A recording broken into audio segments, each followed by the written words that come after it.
जियाउल रहमान ये हिजबुल का top most recruiter था।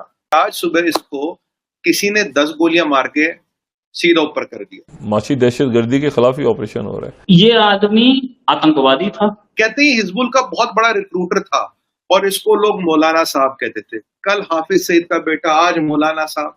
क्या हो रहा है ये? हाय अल्लाह, ये बहुत और ईद के दिन वो भी बूट चाट है। ये इमरान खान उससे बड़ा तो बूट चाट में ही कोई नहीं। जनरल मुशर्रफ से शुरू करके जितने जूते उसने चाटे हैं। भारत के जो मिनिस्टर फॉर एक्सटर्नल अफेयर्स हैं डॉक्टर जयशंकर, उनकी मुलाकात हुई है अमेरिकी secretary of state Antony Blinken. उनकी आज मुलाकात हो रही है सेक्रेटरी ब्लिंकन से। तुम्हारा बाप है, तुम्हारा बाप है।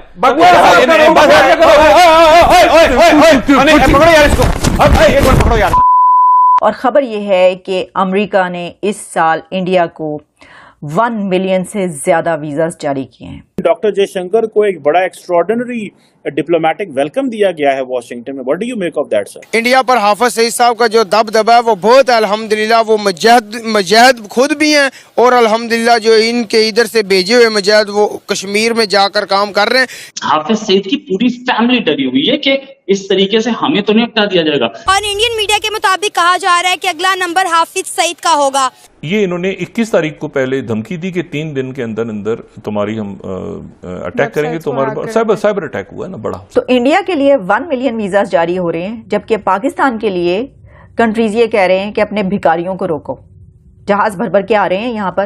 वो बाहर क्या गया घूमने फिरने, किडनैप कर लिया। और अब तक पूरा पाकिस्तान के रेंजर, पूरे पाकिस्तान का शासन प्रशासन और ये जो पूरे पाकिस्तान की ISI ढूंढ नहीं पा रही। हाय अल्लाह, किसने कर दिया ये? अब देखिए, आज ईद का दिन और कल किडनैप कर दी। कम से कम ईद के लिए तो रुकना चाहिए था ना, नहीं रुके। बहुत बहुत बेकार लोग हैं, मैं बड़ी सख्त मजम्मत करता हूँ। और ये अपने आप को पाकिस्तान का बादशाह समझते हैं, लोगों को किडनैप करता है। इसका बेटा खुद ही किडनैप हो गया और अब तक कोई पता नहीं सर। दूसरा, सचिन भाई से निवेदन करूंगा, एक फोटो दिखाए। एक और शरीफ आदमी है, इसका नाम है जियाउल रहमान। ये हिजबुल का टॉप मोस्ट रिक्रूटर था। आज देखिए, कुछ लोग कह रहे 2 हफ्ते पहले मारा है, पर मेरे सोर्सों ने कहा ये कल या मैक्सिमम आज मारा है। Maximum is yesterday, possibly today. आज सुबह इसको किसी ने 10 गोलियां मार के सीधा ऊपर कर दिया। अब ये पाकिस्तान का लाड़ क्यों फैला रहा है और कुछ हमारे मीडिया के मित्र क्यों कह रहे पाकिस्तान के बहकावे में आके क्यों कह रहे 2 हफ्ते पहले मरा था? अगर 2 हफ्ते पहले मर गया होता ना भाइयों, एक बात की गारंटी क्या तो हमें यहाँ पता होता। ऐसा कोई पाकिस्तान में हाई प्रोफाइल किलिंग हो और हमें पता ना हो, ऐसा हो नहीं सकता। ये मरा है आज, मैक्सिमम ये कल मरा है, मैक्सिमम मरा, मोस्ट प्रोबेबली आज मरा है। और किसी ने इसके आगे से 10 गोलियां मार ली। कहते हैं हिजबुल का बहुत बड़ा रिक्रूटर था और इसको लोग मौलाना साहब कहते थे। कल हाफिज सईद का बेटा, आज मौलाना साहब। क्या हो रहा है ये? हाय अल्लाह, ये बहुत और ईद के दिन वो भी ना मतलब ईद के दिन किसी ने मौलाना की कुर्बानी दे दी। हाय हाय हाय, बहुत बुरा हुआ, बहुत बुरा हुआ। पूरी 10 गोलियां लगाई, इसमें मर गया। अब ये हिजबुल मुजाहिदीन वाले बेचारे बड़े परेशान घूम रहे, कह रहे हैं यार ये क्या हो रहा है। और पाकिस्तान की इतनी हालत खराब है श्री सर, वो ये बता नहीं रहे कि कब मरा, कैसे मरा। कह रहे हो तो 2 हफ्ते पहले मरा था। अबे 2 हफ्ते पहले के इसको मुर्दाघर में छुपा के रखा था? काहे को छुपा के रखा था? प्रॉब्लम ये है सर, उनकी जो वक़्त है ना और उनका जो खाक है वो डिमिनिश हो रही, खत्म हो रही है। कल हाफिज सईद का बेटा उड़ जाता है, अभी तक उसका कोई पता नहीं है। और आज ये मौलवी साहब निकल जाते हैं, 10 गोलियां ने कोई मार देता है पाकिस्तान के अंदर। अब किसने मारा हमें थोड़ी पता किसने मारा।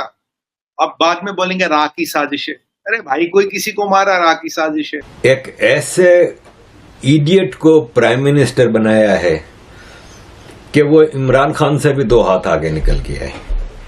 एक तो ये कि देखें, इसका मैंडेट है केयरटेकर प्राइम मिनिस्टर का कि सिर्फ और सिर्फ आपने इलेक्शन कराने, लेकिन घूम फिर रहा है। पिछले 9-10 दिन से हवाई जहाज लेके घूम फिर रहा है। पाकिस्तान एयरफोर्स का हवाई जहाज दे दिया आर्मी ने। इसने कहा सर मेरा इधर क्या काम, पाकिस्तान में सारा काम तो आप लोग कर रहे हैं। इकोनॉमी आप चला रहे हैं, डे टू डे अफेयर्स आप चला रहे हैं, हर चीज आप कर रहे हैं, तो फिर मैं घूम फिरता हूँ। तो फैमिली को लेकर निकल गया, दोस्तों को फैमिली को लेकर निकल गया, हवाई जहाज पकड़ के घूम फिर रहा है। इसकी एक पुरानी ट्वीट आजकल बहुत ज्यादा वायरल हुई है। इसने 2020 में सितंबर में कहा था कि हम इंतजार कर रहे हैं कि दुनिया के सारे हिंदुओं को इस्लाम की रोशनी मुतासिर करेगी और वो मुसलमान हो जाएंगे, और हमें कोई जल्दी नहीं, हम इसके लिए एक मिलेनियम भी इंतजार कर सकते हैं। ये जी हमारा प्राइम मिनिस्टर, और इस तरह की बेवकूफ़ी की बातें करके पूरे पाकिस्तान के जो क्या गाली दूं मैं, इडियट्स हैं, पाकिस्तानी पूरे कौम ऐसी ही है। एक तरफ जो रिलेशनशिप है पाकिस्तान और दूसरे कंट्रीज के बीच, वो यानी एक भिखारी और ओनर का है ना। यही हुआ ना कि इराक और सऊदी अरेबिया गल्फ कंट्रीज में ही पाकिस्तानी सबसे ज्यादा जाते हैं। मुझे बताइए, वहीं पर जाते हैं ना सबसे ज्यादा। लेबर क्या काम करते हैं वहां पे? वो लो स्किल्ड जॉब्स हैं, यानी कि लेबर की जो है वो जैसे ड्राइवर्स हो गए, कहीं पर कंस्ट्रक्शन हो रही है, मजदूरी कर रहे हैं, वहां पे जाके बड़े बुरे हालों को रहते हैं। और उस पर तो हमें बड़ा दर्द रहता है उनका, और हम अक्सर उनकी बात भी करते हैं, क्योंकि वहां पे भी कोई ऐसा सच इतनी रूल्स एंड रेगुलेशंस जो है ना उन कंट्रीज के, गल्फ वाले बात बड़ी करते हैं, सऊदी अरेबिया वाले बड़े मजहब की भी, इस्लाम की भी, लेकिन जब वो अपने ऐसे लोगों जो वहां पे जाके काम करते हैं तो उनके बड़े सख्त होते हैं वहां पे जो रूल्स एंड रेगुलेशंस हैं। ठीक है किसी मुल्क के, लेकिन वो कोई फैसिलिटीज उनको ऐसे फराहम नहीं करते। आपको पता है उनके ऊपर जो है वो यानी अगर आप किसी के तहत नीचे रहकर काम करते हैं तो क्या आप एक गुलाम ही हुए ना।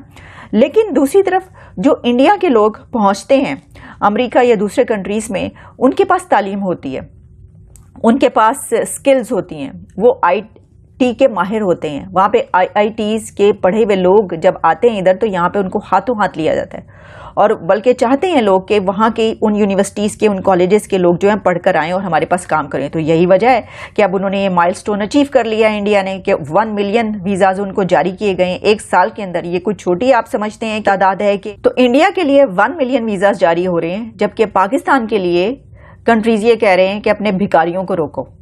जहाज भर भर के आ रहे हैं यहाँ पर, हमारी जेलों में जगह कम पड़ गई है। इसी से अंदाजा हो जाता है कि देखिए जवाल और उरूज कितना गैप है कि जिसको अब आप फिल कर ही नहीं सकते। आपके सामने है, उसमें गलती है। जिस कंट्री के लोगों के मुतालिक ये कहा जा रहा हो कि अब आपके भीख मांगने वाले लोग जो हैं वो, उनको मुल्क के अंदर भीख भी नहीं मिल रही तो वो हमारी तरफ आ रहे हैं, हमें मसला पड़ रहा है, तो इससे पता ही चलता है कि आपने तालीम ही नहीं दी, आपने पढ़ाई ही नहीं। अगर आप तालीम देते पढ़ाते उनको तो वो फिर इसी तरीके से एक किसी अच्छे उस पर। दोस्तों मुझे उम्मीद है कि ये वीडियो आपको पसंद आया होगा। वीडियो पसंद है तो प्लीज़ हमारे YouTube चैनल को जरूर सब्सक्राइब कीजिए। इसी प्रकार का भविष्य में वीडियो देखने के लिए चैनल को सब्सक्राइब कीजिए। हमारे इस YouTube चैनल पे आपको इससे भी ज़्यादा इंटरेस्टिंग वीडियो भविष्य में देखने को मिलता रहेगा। तो प्लीज़ हमारे YouTube चैनल सोच टाइम्स को सब्सक्राइब कीजिए, वीडियो को लाइक कीजिए, इस वीडियो को अपने दोस्तों के साथ जरूर शेयर कीजिए। नमस्कार, फिर मिलेंगे अगले